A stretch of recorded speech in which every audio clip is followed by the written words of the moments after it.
Last week on Thursday, a storm was raised in Parliament following a concern by a section of members of the House that Uganda will once again host its World Cup qualifiers on foreign soil.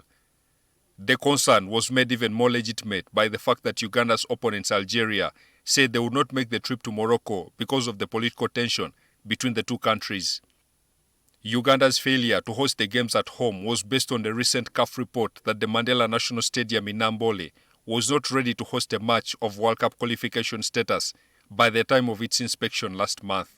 However, on Friday last week, the Ministry of Finance confirmed 17 billion shillings had been wired to the Mandela National Stadium renovation account to expedite the remaining part of the stadium renovation in a bid to catch up with the set deadlines. Now, Budiope East Member of Parliament Moses Magogo, who also doubles as Federation of Uganda Football Association President, says an appeal to CAF to rescind their decision is going to be made. CAF has a minimum number of days when they are supposed to communicate where the games are going to be hosted. However, it is also true that CAF Executive Committee has the powers to override some of those provisions, and we have gone for this provision, engaged the CAF.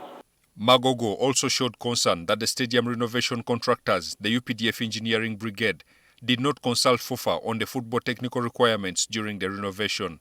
We have made an appeal that for construction of stadiums as a federation, we get involved right from the beginning to advise, to be able to not make the mistakes that have been made. Even Mandela National Stadium is looking good. In the remaining days, the money committed can make us be able to play at home, but there were still mistakes done simply because of the lack of the expertise of the consultants, because the contractors basically follow what the consultants design and eventually advise. Project engineer Lieutenant Colonel Peter Seku Chidima says they have read the CAF recommendations and changes will soon be done to conform to the standards. With the media, we shall use the very current budget to shift it from the previous side to the new side proposed by CAF. Then it was taken there because we had dressing rooms that side and they wanted the media center also to be in the same proximity. So there will be no big change in the cost. We shall use the materials that are procured. We also talked to Rogers Byamukama, a member of the Pamoja 2027 project, whether this delay has any impact on the hosting of CHAN 2024 and later AFCON 2027. Our challenge is June World Cup qualifiers, not CHAN, not AFCON. Because CHAN and AFCON will have a bit of time. World Cup qualifiers in June, the dates are known.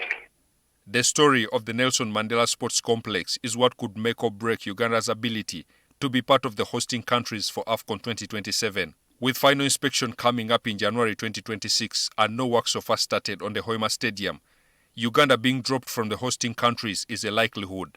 Felix Manyindo, NTV Sport.